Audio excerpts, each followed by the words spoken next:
Estamos apenas no começo desta viagem pela história, que nos leva até o futuro, aos últimos dias de nossa existência nesse mundo cheio de mal, dor e sofrimento.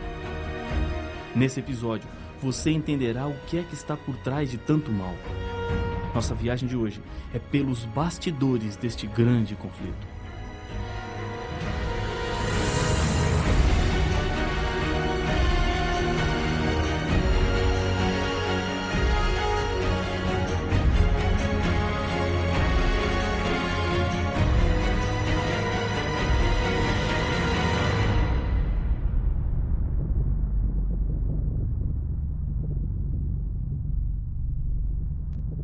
É impossível negar a existência de um conflito entre as forças do bem e do mal.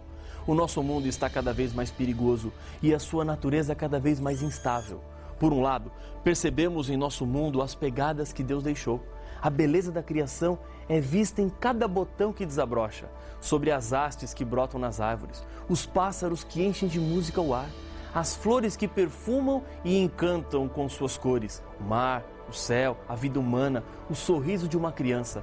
Tudo isso demonstra o cuidado que Deus teve em formar este mundo. Por outro lado, temos injustiças, dor, crimes, tragédias, famílias destruídas, as drogas, evidências do mal, plantados neste mundo pelo maior inimigo de Deus, Satanás. Embora não seja tão simples de aceitar, estamos inseridos no meio deste conflito que atinge todo o universo. Os seres humanos foram criados com o desejo de adorar a Deus. Por causa do mal, o ser humano perdeu esse desejo e é bombardeado com tentações que têm como objetivo mudar o seu interesse em Deus, nos desviando dos caminhos dele e assim nos levando a servir a Satanás. Infelizmente, muitas pessoas estão oferecendo louvores a Satanás sem ao menos saberem ou perceberem. Jesus é o personagem central e o grande herói que vem para salvar a todos. Satanás é mencionado 55 vezes em todo o livro do Apocalipse, com títulos diferentes. Em Apocalipse 12, 9, ele recebe 5 títulos diferentes. E foi expulso o grande dragão, a antiga serpente, que se chama Diabo e Satanás, o sedutor de todo o mundo. Sim, foi atirado para a terra e com ele os seus anjos. Nos seus títulos estão indicadas as características de sua obra diante dos seres humanos. Algum tempo atrás, havia uma terrível quadrilha de ladrões que deixavam em pânico as pessoas da cidade. Os habitantes do lugar tomaram algumas precauções especiais, o que dificultava os planos dos delinquentes. Um dia, o chefe do bando bolou um plano. O bando deixou de agir e espalhou a notícia através dos comparsas de que o chefe havia sido assassinado. De início, as pessoas ficaram na expectativa. Finalmente, porém, acabaram acreditando. Pouco a pouco foram deixando de se proteger. Nos finais de semana, abandonavam suas casas e assim por diante. O chefe enviou então o seu pessoal até a cidade, com a maior disposição possível, roubando as casas uma a uma, além de deixarem um rastro de insegurança e medo. Essa foi mais ou menos a estratégia de Satanás. Primeiro, espalhou algumas ideias engraçadas e até estranhas, como a sua própria imagem vermelha, com chifre, com um tridente nas mãos. Logo depois disso, surgiu a insinuação que isso era ridículo e que, portanto, o diabo não existia. É essa a causa de maior ruína e destruição. É verdade que ele não existe com essa fisionomia grotesca, mas que ele existe, existe. E sabendo disso, a melhor coisa que nós podemos fazer é nos preparar contra os seus enganos e mentiras. Se você acreditar que o diabo não existe, estará na posição certa para cair nas garras do mal, e as consequências disso serão assoladoras. Existe um teste que você pode fazer para saber se o diabo existe ou não. Resista às tentações que aparecem diante de você em um só dia, e você então verá se ele existe ou não.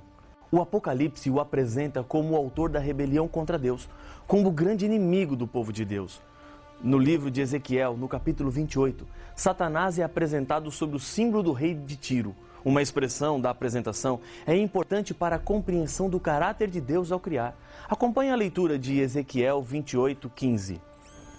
Perfeito eras nos teus caminhos, desde o dia em que foste criado, até que se achou iniquidade em ti.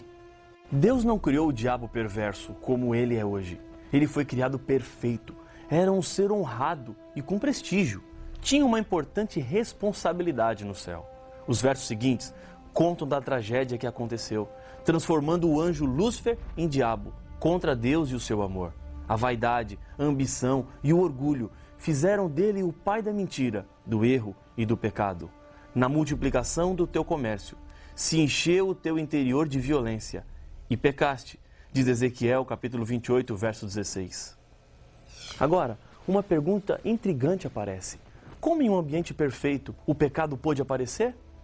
Exatamente, por ser um ambiente perfeito é que o pecado poderia aparecer. Como assim?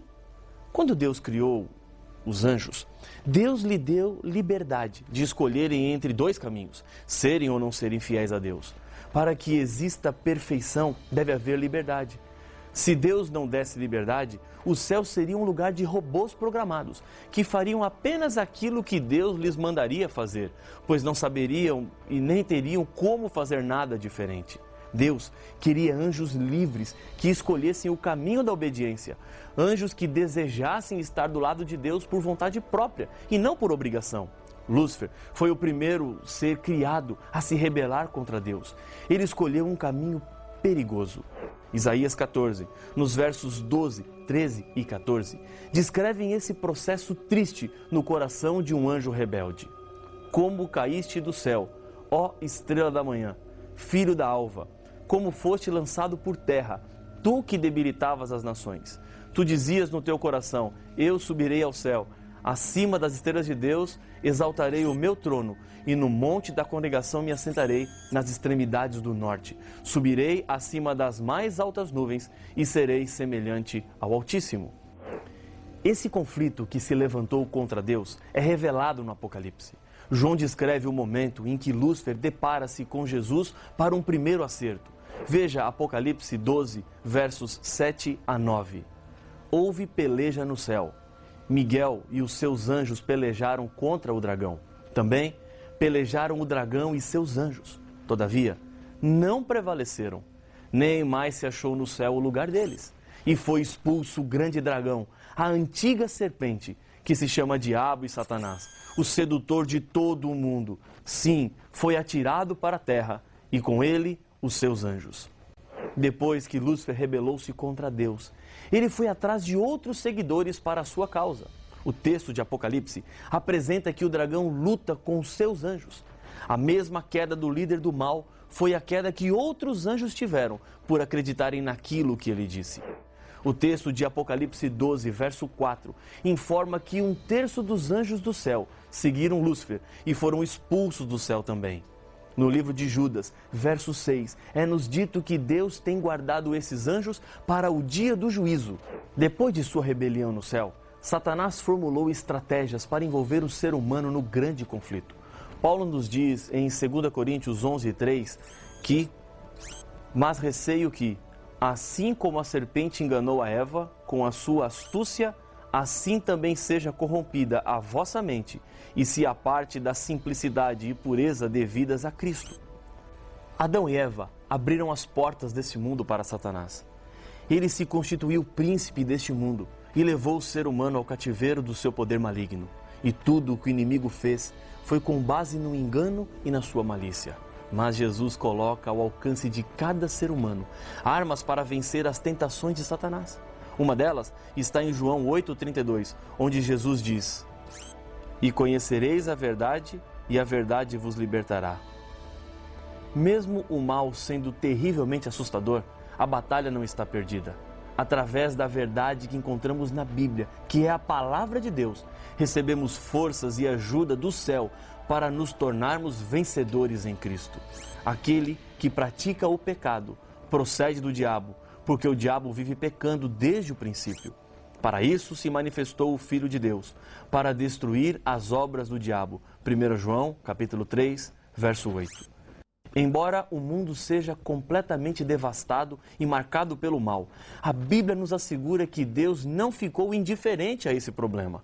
Deus venceu o mal e em breve destruirá de uma vez por todas o diabo e todas as consequências que sua rebelião trouxe para o mundo. Para conseguir alcançar o seu plano de tomar conta do mundo, enganando o primeiro casal, Satanás usou de uma estratégia que a Bíblia nos revela em 2 Coríntios capítulo 11, versos 14 e 15. E não é de admirar, porque o próprio Satanás se transforma em anjo de luz. Não é muito, pois, que os seus próprios ministros se transformem em ministros de justiça, e o fim deles será conforme as suas obras. Fica evidente nesse texto bíblico que Satanás nunca se apresenta abertamente como ele é ou quem ele é. Essa sua estratégia tem se demonstrado muito eficiente. Ele se cobre de piedade, faz milagres, disfarça-se atrás de um prazer bonito, uma filosofia interessante, uma pessoa cativante, num site bem construído e com propostas irrecusáveis no trabalho e na vida pessoal. No Éden, Satanás serviu-se de um instrumento incrível, a serpente, um animal que, no mundo sem pecado que Deus havia criado, era bonito. Por meio dessa manifestação, ele apresentou-se como um defensor de uma liberdade e proclamou sua pretensa superioridade de desobedecer à lei de Deus. Hoje, estamos sofrendo as terríveis consequências de Adão e Eva terem dado ouvidos a ele. O último passo do plano de Satanás é divulgar que Deus é o culpado por aquilo que o diabo faz. Assim, ele quer fazer de Deus o culpado do mal. Mas essa culpa Deus não tem. A culpa é do próprio Satanás, que é o originador do mal. E em segunda instância, os culpados somos nós, seres humanos, que escolhemos muitas vezes andar pelos caminhos do mal. Paulo adverte, dizendo que pretensos servos de justiça se apresentam às pessoas, mas na verdade são armadilhas do inimigo de Deus. E o inimigo de Deus está sempre preocupado em preparar novas maneiras para aprisionar os filhos e filhas de Deus. Preste bem atenção. Apesar das boas obras que uma pessoa possa demonstrar, se o resultado delas for a propagação do erro, estamos diante de ministros que não são de Deus. Pode ser que você, neste momento, esteja fazendo a seguinte pergunta: pode Satanás operar milagres? Não seriam milagres uma prova incontestável de que Deus foi quem atuou? No livro do Apocalipse, encontramos que é possível ao diabo operar milagres. Acompanhe o que nos diz Apocalipse, capítulo 16, versos 13 e 14. Então vi sair da boca do dragão, da boca da besta e da boca do falso profeta 3 espíritos imundos, semelhantes a rãs, porque eles são espíritos de demônios, operadores de sinais, e se dirigem aos reis do mundo inteiro, com o fim de ajuntá-los para a peleja do grande dia do Deus Todo-Poderoso. Satanás é tão sutil em seus enganos que inclusive é capaz de citar a Bíblia, tirando os textos do seu contexto, como fez com Cristo nas tentações do deserto. Porém, ali Jesus demonstrou que o correto uso das Escrituras é a arma que nos garantirá a vitória. Uma outra maneira de identificarmos o engano de Satanás através de falsos profetas são os frutos. Advertiu Jesus: pelos seus frutos os conhecereis. Colhem-se, porventura, uvas dos espinheiros ou figos dos abrolhos? Mateus 7,16. Precisamos de segurança contra as ciladas que o inimigo prepara. Ele não está brincando. Não pense assim: não é bem assim, não é tudo isso. Como você está exagerando? Não tem problema, eu sei o que eu estou fazendo. A Bíblia fala da fúria do diabo com relação a um grupo específico de pessoas. A Bíblia descreve quais são as características. Aqui está a perseverança dos santos, os que guardam os mandamentos de Deus e a fé em Jesus. Apocalipse capítulo 14, verso 12. No capítulo 12, Jesus revela como é possível aos seres humanos serem vencedores. Eles, pois, o venceram por causa do sangue do Cordeiro e por causa da palavra do testemunho que deram, e mesmo em face da morte, não amaram a própria vida. Apocalipse 12, verso 11. O grande segredo para vencer é apegar-se a Cristo de todo o coração. Ele venceu Satanás nas tentações do deserto e na cruz, demonstrou sua vitória ao ressuscitar dos mortos. O diabo sabe que está perdido, por isso se apresenta como um leão que ruge, pois ele em breve será destruído de uma vez por todas. Na hora da crise, da angústia e da dor, quando tudo parece que está desmoronando e é como se o poder do mal estivesse pronto para nos destruir, é hora de buscarmos a Deus. É hora de nos colocarmos diante de Jesus e, pela fé, sentirmos a mão de Jesus estendida pronta para nos ajudar. Jesus venceu Satanás, continua vencendo e vencerá no fim dos tempos. Hebreus capítulo 4, verso 15 e 16 me diz que, porque não temos sumo sacerdote que não possa compadecer-se das nossas fraquezas. Antes, foi ele tentado em todas as coisas, à nossa semelhança, mas sem pecado. Acheguemo-nos, portanto, confiadamente junto ao trono da graça, a fim de recebermos misericórdia e acharmos graça para socorro em ocasião oportuna. Diante dos nossos olhos, Deus está traçando dois caminhos a serem seguidos: o caminho da vida ou o caminho da morte, o caminho da vitória ou o caminho da derrota, o caminho da salvação ou o caminho da perdição. Eu quero lhe dizer uma coisa, de coração a coração, olho no olho: não resista mais. Deixe Jesus entrar na sua vida. Se for essa a sua decisão, feche os seus olhos e ore comigo. Senhor Pai nosso, aqui estamos orando diante do Senhor, com a certeza de que mesmo este mundo sendo tomado e assaltado pelo mal, temos a certeza e a esperança de que o Senhor está ao nosso lado. Por isso nós colocamos a nossa vida nas Tuas mãos. Aceita a nossa decisão, em nome de Jesus. Amém.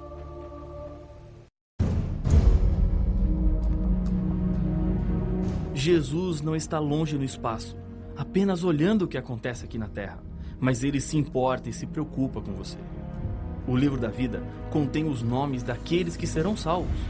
Cuidado, porque Deus separará os salvos dos perdidos. Mas então, onde está Jesus? E o que está fazendo? O que é o livro da vida? Estas e outras perguntas serão respondidas no próximo episódio de Apocalipse, o fim revelado.